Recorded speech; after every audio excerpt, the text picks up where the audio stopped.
Hello! Magandang araw po! Paano nga ba mag-transfer ng pera from GoTime Bank to Maya Wallet? Kung wala pa kayong Maya or GoTime accounts, nasa description ng video na ito ang mga links na kailangan ninyo.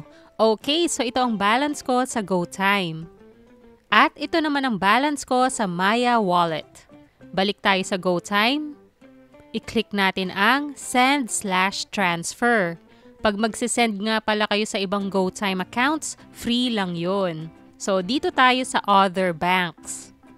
Hanapin natin ang Maya. Pero, ang i-click natin dito ay Pay Maya. Kasi ito ay para sa Maya Wallet. Hindi ko lang sure kung i-update nila ito in the future. So, Pay Maya muna tayo.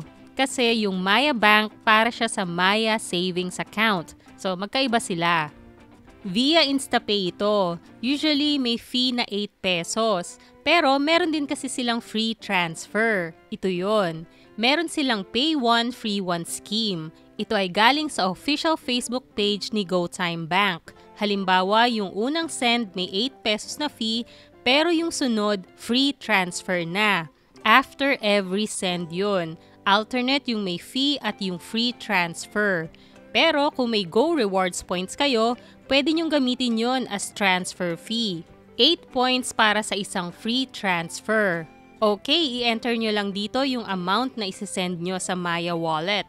Halimbawa, 100 pesos. So dito, makikita nyo yung before at after ng inyong available balance. Yung sa akin, may fee pa ito na 8 pesos. Okay, next. Ilagay ang cell number na nakaregister sa Maya ng padadalhan nyo. Then, yung full account name sa Maya ng padadalhan nyo. Optional ang notes, pwedeng meron, pwedeng wala. Next. So, para saan ba ito? Pili lang ng reason. Halimbawa, move funds to own account. Okay, i-check lahat ng mga detalye. Then, click transfer. I-enter nyo ang GoTime passcode nyo. Ayan, na-send na daw. May notification pa. Okay, balik tayo sa dashboard ni GoTime. Yan, so nabawasan na ang balance ko sa GoTime. At nadagdagan naman ang balance ko sa Maya Wallet. Nasa transaction history din siya. So, ganun lang mag-transfer ng pera from GoTime Bank to Maya Wallet. Paalala lang po na mag-ingat sa mga scammers. Huwag po basta-basta magsisend ng pera kahit kanino o bumili sa mga suspicious online stores. Pati po sa mga investment schemes na nangangako ng malaking pera. Pwedeng ma-scam kayo.